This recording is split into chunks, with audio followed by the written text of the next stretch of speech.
Est-ce que vous avez entendu parler de cette pauvre histoire? Cette malheureuse histoire, cette femme, cette Française qui a vu son mariage annulé à cause de cet enculé fini de Robert Ménard. Robert Ménard qui a osé l'empêcher de se marier, cette pauvre femme. Hein? Alors, on a dit, mais qu'est-ce qui se passe? Qu'est-ce qui lui arrive à Ménard? Il veut pas de mariage d'amour, des mariages qui concernent comme ça une femme, un homme qui s'aiment, qui veulent s'unir dans les liens non sacrés du mariage, parce que c'est des mariages civils, ça vaut ce que ça vaut. Sauf que dans cette affaire, il faut préciser que le monsieur était sous OQTF, qu'il avait eu 6 mois de sursis pour agression. Là tout de suite, c'est plus pareil. Le dossier a changé de goût là. Non, c'est plus le même. Il y a un petit goût de. C'est quoi ça? Il y a un petit goût de couscous quand même. Ouais, ça a l'air exotique tout ça. Salé, mais voilà, mais on va l'écouter pleurer. On va écouter son cas quand même à cette pauvre Française. Voilà, amoureuse de comment il s'appelle? C'était quoi? C'était Mustapha, je crois. Pauvre Mustapha, Qu'est-ce que c'est que cette affaire? C'est une vie brisée après un mariage annulé. Une vie brisée, 20 carrément. mois plus tard, Eva s'exprime pour la toute première fois à visage découvert. Je suis la fiancée de Mustapha. C'est moi, c'est à moi qu'on a gâché la vie. C'est une façon pour moi quelque part d'affronter tout ça. Avec son fiancé, un Algérien de 24 ans, ils sont en couple depuis 2 ans quand ils souhaitent se marier le 7 juillet 2023. Ce jour-là, les portes de la mairie restent fermées. Aïe. Robert Ménard doute de leur engagement. Il y a le doute. Et je supporte d'ailleurs plus cette accusation. Ça m'arrache le cœur à chaque fois que je vois ça, quoi. Oh ma pauvre. On vivait au quotidien ensemble. La petite, il l'a connue toute petite. On comprend un peu mieux pourquoi tu es avec Mustapha quand même. La petite, il la connaissait depuis qu'elle était petite. D'ailleurs, elle est toujours petite. C'est ça qui est incroyable dans cette histoire. Ça, c'est quelque chose qu'on voit très, très peu dans la vie d'une personne. Voilà, connaître depuis petite la petite, qui est encore petite, ça fait un petit pincement au cœur. C'est exceptionnel. Il connaît la petite depuis qu'elle est petite. C'est bien, mais c'est ça l'argument qui a été utilisé pour justifier le mariage. C'est normal que ça tienne pas aussi, faut faire des efforts dans les plaidoiries quand même. Elle l'appelle même papa. Avec un argument avancé incroyable. pour le maire de Béziers, le jeune homme était visé par une obligation de quitter le territoire français. Il a subi un contrôle de police en août 2022 pour un vélo qu'il soupçonnait qu'il soit volé. Bon, qu'il est ressorti libre et avec le vélo, mais n'ayant pas de titre de séjour valable à présenter, le préfet lui a mis cette OQTF d'un an, malheureusement. Malheureusement. Et de son côté, Robert Ménard pauvre refusera toute sanction qui ne soit pas uniquement symbolique. Il encourt jusqu'à 5 ans d'emprisonnement, 75 000 € d'amende et une peine d'inéligibilité. Oula! C'est une... Le Ménard, il se laisse pas faire, il ne veut pas ce mariage. Il veut pas cautionner ça, le Ménard. Attention, il rigole pas. Mariage annulé à Béziers. Robert Ménard renvoyé devant le tribunal correctionnel après son refus de plaider coupable. Parce qu'ils lui ont dit, il faut plaider coupable. Il a dit non. Ils lui ont dit si. Il a dit non. Mais ils ont dit bah si. Et il a dit non. Il a dit bon bah tant pis alors. Voilà. Et donc il a pas plaidé coupable et donc cette affaire est loin d'être finie. À la sortie du bureau du procureur, Robert Ménard campe sur ses positions. J'ai refusé de plaider coupable. Et donc, il m'a annoncé que je me retrouverais devant le tribunal correctionnel. Oula! Il me semblait impossible, ubuesque, sans aucun sens, aujourd'hui de dire « je suis coupable ». Je ne suis coupable de rien. Je ne suis responsable de rien dans cette histoire-là. En juillet 2023, le maire de Béziers avait refusé de célébrer l'union d'Eva et de Mustapha, ne regrette rien, il faut le dire. Algérien de 23 ans soumis à une OQTF. Le parquet de Béziers avait donné son feu vert, écartant alors tout soupçon de mariage blanc. On n'en a rien à foutre de leur feu vert. Il a fait obstruction à une décision du procureur. Alors là, il faut pas se concentrer sur l'avocate, il faut se concentrer sur la Magalax à côté. La copine de Mustapha. Regardez la comédienne, elle est incroyable. Un Oscar pour cette femme, s'il vous plaît. C'est fabuleux. Elle imite Laurent Houtan, c'est incroyable. Regardez ses plis, regardez ça. Un anus qui n'a pas chié depuis 2 semaines, c'est exceptionnel. De la République qui n'avait pas sursis au mariage et qui lui avait donné l'instruction formelle de célébrer cette union. Pour la plaignante, la position du maire de Béziers reste toujours incompréhensible.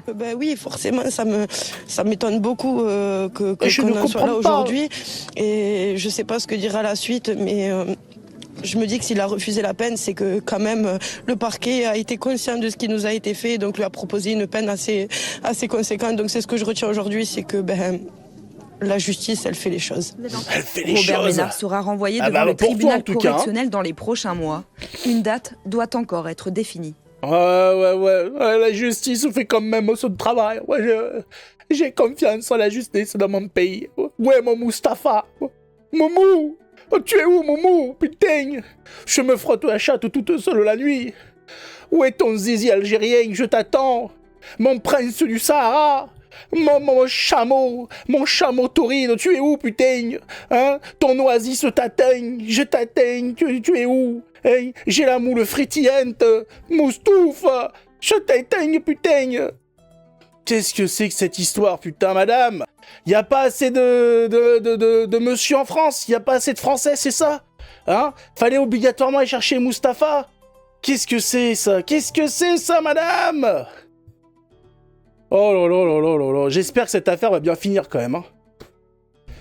J'espère que ça va bien se finir, mais pas pour eux. Il faut préciser quand même la chose. Hein, il faut que ça se... Voilà. Il faut que ça finisse avec lui qui dégage et elle qui continue de chialer pour notre plus grand plaisir. Bah, c'est-à-dire qu'en fait, vu la gonzesse, c'est peut-être qu'aucun Français ne veut d'elle. Hein. Il faut prendre aussi le problème par là. Hein. On la voit pas au début, c'est vrai. On la voit là quand elle chiale. Et il faut comprendre la chose dans le bon sens. Hein, vous avez vu la connasse de base que c'est quand même. Hein, c'est qui a envie de se la farcir? Hein, c'est qui a envie de goûter à son oasis? Hein, parce que l'oasis, il a tourné, là. Hein. Ouais, c'est même plus de l'agneau, là. Hein. Là, on est sur une soupe faisandée. Hein, il commence à avoir de la mousse, il commence à avoir des habitants dans le truc. Ça sautille au niveau des parties génitales. C'est ça aussi qu'il faut prendre en compte avec cette femme. Hein. Voilà, donc c'est l'autre qui a faim. Hein. L'autre, il est content qu'il y ait des gambas dans la soupe. Une adaptation cinéma très vite. Ah, j'espère que Netflix va s'occuper de ça. Hein. Ouais, moi je veux bien. J'aimerais beaucoup qu'il y ait Omar Sy pour le rôle de la femme. Et pour l'homme, vu que c'est un Algérien, je sais pas, il y a quoi comme acteur algérien connu, je sais pas. Bon, on prend n'importe quel maghrébin, on prend, je sais pas, Jamel Debbouze. Voilà, Jamel Debbouze qui essaye d'épouser Omar Sy. Et là, il y a Robert Ménard qui arrive, joué par, je sais pas quel gauchiste de merde, et qui les empêche de se marier. Et là, on touche quelque chose d'incroyable. Là, on a un vrai projet libérateur pour la conscience du français de base. On a ce couple homosexuel, interracial, malmené par la justice coloniale française. Alors là, normalement, si là on n'a pas toutes les récompenses, je sais pas ce qu'il faut faire. Une scène de cul, bien évidemment, une petite scène homosexuelle, question de faire parler du film. Et alors là, c'est jackpot. Ouais, t'as besoin, en plus, c'est quoi? C'est 10 000 balles, là, on prend quoi? 10 000 balles pour faire le film? Y a besoin de rien. C'est beau, c'est ça qu'il faut faire, c'est ça qui est bon. Alors, dans cette affaire, il y en a un qui a décidé de ramener sa sale tête dans le conflit, hein, parce qu'il est tout le temps là pour les histoires qui n'intéressent personne. C'est Dominique Sopo, ouais, le président de SOS Racisme, ça existe toujours. Hein, c'est à chaque fois qu'on les appelle, quand il y a une agression, on entend Sale Blanc et compagnie, il est jamais là. Hein, pour l'affaire Crépol, allô SOS Racisme, il y a eu du racisme. Allô? Bah non, mais Sopo, il était occupé à se mettre en suppôt. Donc après avoir fini de sodomiser un arbre ou un cactus, monsieur Sopo a décidé de venir nous casser les couilles par rapport à cette affaire. Voilà. Le mariage est une liberté fondamentale. Oh là là là là là là. Mais c'est incroyable, ça, mais t'as sorti ça normal. Il est exceptionnel. Hein, attention, il ne plaisante pas, le Sopo, hein. On le prend pas pour un con, le monsieur, hein. Il est sérieux. Le mariage est une liberté Attends, il faut que tu nous la fasses, mais vraiment, vraiment propre. Je sais pas pourquoi j'augmente là alors qu'il suffit d'augmenter en haut. Le mariage est une liberté fondamentale. C'est fondamental. Donc, Ah là, c'est nouveau. Alors moi j'ai regardé, hein, je suis pas con qu'un autre. Hein, j'ai Google, liberté fondamentale.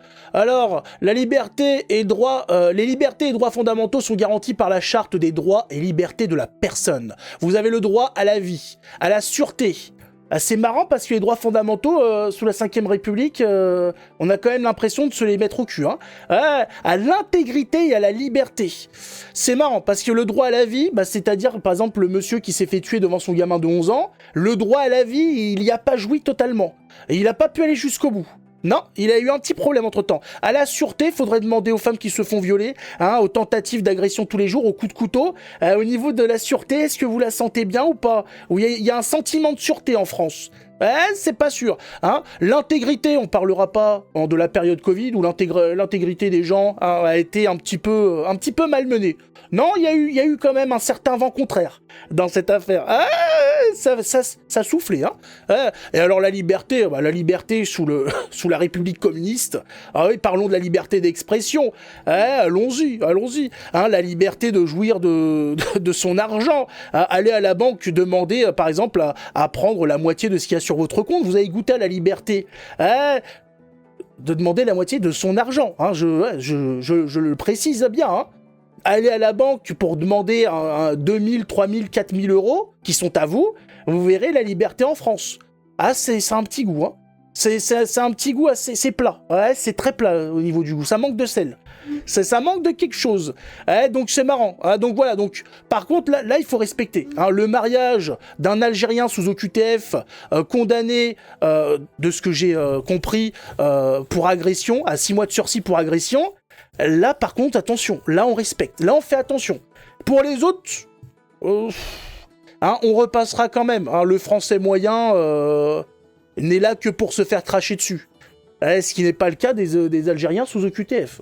On voit que tout le monde, on ne jouit pas tous de la même liberté fondamentale. Le mariage est une liberté fondamentale. J'ai pas vu ça. Et donc, on voit ici qu'il y a des personnes qui vont utiliser toute une série de faits divers. On a ici l'histoire d'Aumont avec M. Villemotte, pour en fait constamment produire un débat, une sorte de feu roulant contre l'immigration en se saisissant des faits divers, de telle ou telle situation. Quelle honte! Pour expliquer que finalement nous serions dans un pays laxiste où nous ne ferions pas preuve de suffisamment de fermeté vis-à-vis des immigrés. Et sans doute de leurs enfants, puisque souvent ça va avec. La réalité, c'est que M. Ménard produit un débat qui est un débat xénophobe, puisque on voit bien quelle est la logique qui est poursuivie par M. Ménard, et je suis particulièrement affligé de voir qu'une partie de la droite et du centre emboîtent le pas à l'extrême droite, alors que cette même droite et ce même centre, il y a encore quelques années, s'offusquaient de telles offensives menées de la part... Tu te fais caca dessus, effectivement, le vent tourne. Dominique, il a du mal. Mais Dominique, deux qui tiennent et trois... bon, bref. Oui, mais ça, le monde change, Dominique. Le monde n'est pas statique. Les mentalités évoluent avec ce qui se passe. C'est-à-dire que les gens, au bout d'un millier de coups de couteau, de centaines de viols, d'agressions, etc., ils deviennent un petit peu tatillons. Ce qui était permis à une certaine époque, où les gens ne regardaient pas trop, les gens n'étaient même pas au courant des OQTF, ils savaient même pas ce que c'était. Ils disaient, oui, il y a des étrangers, ça va, c'est pas grave, ils sont là, ils sont gentils, quand c'est le ramadan, ils ramènent leur gâteau avec du sucre, du miel, de l'huile, du sucre, du miel, de l'huile, et de l'huile, du sucre et du miel, c'est excellent, mon mari est mort, mais c'est très bon quand même, c'est fini. Les gens, non, quand même, c'est un petit peu chiant ce qui se passe en France. C'est chiant. Non, si, les coups de couteau, le matin, tu vas promener ton chien, on te prend ton téléphone, un coup de hache dans la tête, une machette dans le cul. Enfin, qu'est-ce que c'est ça, quoi? On est chez Xena la guerrière, comment ça se passe? Personne n'est équipé pour. Bah oui. Donc les gens, effectivement, même au centre, à droite, commencent un petit peu à emboîter le pas parce que l'opinion publique change. Les gens en ont marre, et donc les politiciens n'étant là que pour leur carrière, si demain l'intégralité du peuple français ou une trop grande partie commence à expliquer qu'il va falloir dégager tous ces gens-là, nos politiciens, comment être poli envers eux sans... Voilà, il faut pas que j'aille trop loin avec nos amis politiciens. Disons que ces gens-là qui n'ont aucune structure osseuse, hein, aucune morale. Bah, si ça tourne, ils en ont rien à faire. Si demain ils devaient déporter leurs parents, ils le feraient, ou leurs enfants. Voilà, si ça leur permet de garder leur poste, de s'en mettre plein les poches, ils en ont rien à faire. C'est ça les politiciens. Et donc effectivement, tes copains te tournent le dos, tes copains te lâchent. Aujourd'hui, tu es lâché, mon pauvre. C'est comme ça. Tu peux rien. Il est au soleil et il fait chaud. Comment ça, Mustapha, il est au soleil? Mais il est où, là, Mustapha? C'est vrai, ça, il est où, Mustapha, dans cette affaire? Parce qu'on l'a pas vu. Il s'est fait gerter ou pas, Mustapha? Parce qu'elle le voit plus. Il a fait son OQTF, le Mustapha, il a respecté son OQTF? Ou il est en prison? C'est vrai que j'ai pas saisi ça. On voit pas Mustapha? Je sais pas. Mustapha, il est peut-être dans qui est-ce? Il est au bled. Ah, vite, s'il confirme, Mustapha est au bled.